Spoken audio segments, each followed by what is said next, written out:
안녕하세요, 뱅크맘입니다.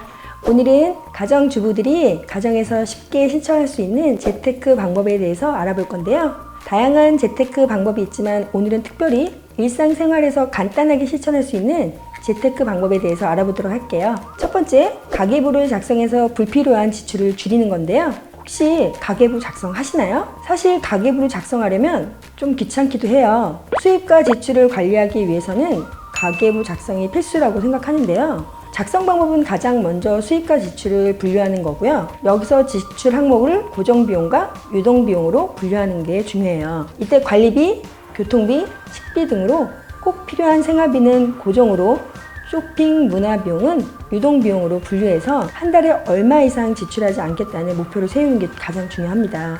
그래야만 불필요하게 사용하는 지출을 막을 수가 있고, 또 그 비용만 아끼더라도 저축을 할 수도 있기 때문에 동기부여도 되고요. 또 중요한 것은요, 단기, 장기적인 목표를 세워야 되는데요. 가계부를 작성하는 데 그치지 않고 얼마를 모아서 무엇을 하겠다는 목표를 세우기만 하면 훨씬 더 목돈을 모으기가 좋거든요. 또 목표가 이루어졌는지도 꼭 점검해 보는 게 좋죠. 둘째, 가계부를 쓰기 귀찮으신 분들은 뱅크샐러드나 네이버 가계부 같은 휴대폰 어플리케이션 가계부를 사용하시면 좋은데요. 예전에는 가계부 작성이라고 하면 일단 노트에만 적어야 했었잖아요. 요즘에는 엑셀 파일이나 가계부 앱을 통해서 가정에서가 아니더라도 언제 어디서나 손쉽게 관리를 하실 수가 있어요. 대표적으로 뱅크샐러드나 네이버 가계부 같은 경우에는 많은 분들이 사용을 하고 계시는데요. 이 어플 같은 경우에는 카드사와 연동이 돼서 지출이 자동으로 입력이 되고요. 네이버 같은 경우에는 PC와 또 연동이 돼서 간편하게 가계부를 작성할 수 있는 장점이 있습니다. 셋째, 예금 적금 가입할 때 금융감독원 사이트를 통해서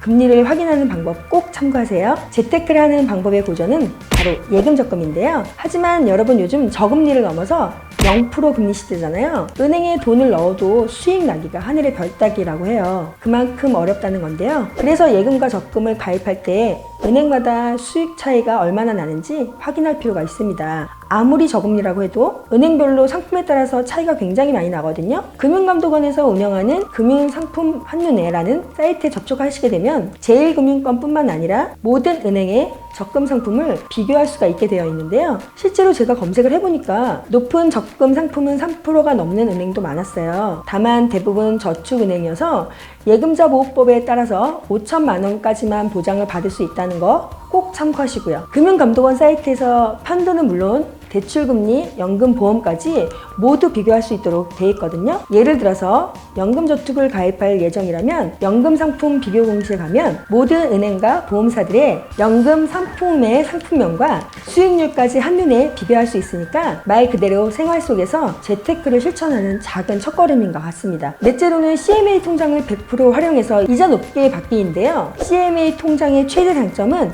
하루만 현금을 넣어도 수익을 돌려준다는 건데요. 사실 일반 입출금 통장보다 이자도 훨씬 높은데요. 금리를 비교해보면 동부증권, 대우증권이 1.5%를 주더라고요. 증권사마다 약간의 차이는 있지만 평균 1.2% 정도는 돼서 일반 은행보다 훨씬 더 높습니다. 체크카드를 사용하시게 되면 실적에 따라서 더 추가 이자를 지급해주는 경우가 많아요. 그래서 최대 3%까지도 연수익을 받을 수 있는데요. 거래 시간이나 만기일 같은 가입 조건도 없어서 언제든지 돈을 넣고 뺄 수 있다는 점도 CMA 통장의 가장 큰 장점입니다. 하지만 예금자 보호법상 보호받는 상품은 아니라는 점 반드시 꼭 기억해 주시고요. 또 수익률이 변동될 수 있다는 점은 기억을 해두시고 이용하시면 유용하십니다. 다섯 번째, 통장 쪼개기를 실천해서 효율적으로 돈 관리하는 건 어떨까요? 여러분, 혹시 통장 쪼개기를 실천하고 계신가요? 사실 처음에는 좀 귀찮을 수도 있는데요. 아주 효율적으로 관리할 수 있는 방법입니다. 통장 쪼개기는 급여통장, 생활비통장, 저축통장으로 나누면 되는데요. 매달 고정적으로 급여가 들어오는 통장에는 고정적으로 나가는 공과금, 통신비, 보험료를 자동이체를 걸어두세요. 그럼 나머지는 정말 실질적으로 사용할 수 있는 돈만 남았잖아요. 그 다음에는 저축통장을 만들어서 매달 고정적으로 돈을 이체해서 모으는 건데요. 매달 일정 금액을 모아서 목돈을 모으기 쉬워지겠죠? 마지막으로는 생활비 통장으로 식비, 병원비, 쇼핑 같은 지출을 관리하는 건데요. 그러면 한 달에 우리 집에서 얼마를 쓰고 또 얼마가 남았는지 지출을 효율적으로 관리할 수 있겠죠?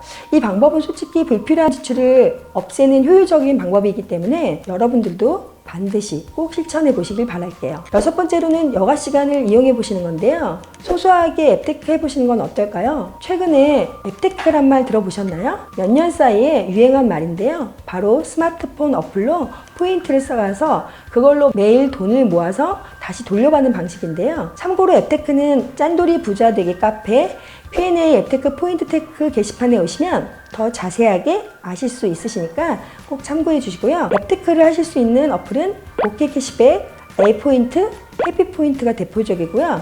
이외에도 자동차에 기름을 넣거나 마트에서 물건을 살 때도 포인트를 모을 수가 있죠. 또 걸으면 포인트를 적립해주는 캐시워크도 있고요. 또 스마트폰을 방치해 놓으면 포인트가 쌓인다거나 퀴즈를 맞추기만 해도 일정 포인트를 주는 어플도 있습니다. 여가 시간을 활용해서 소소하게 용돈을 벌 수 있는 방법도 실천해 보세요. 지금까지 주부님들이 가정 내에서 아주 쉽게 실천할 수 있는 재테크 방법에 대해서 알아봤는데요. 영상을 잘 보셨다면 좋아요, 구독, 알림 설정 잊지 말아주시고요. 지금까지 뱅크맘이었습니다. 감사합니다.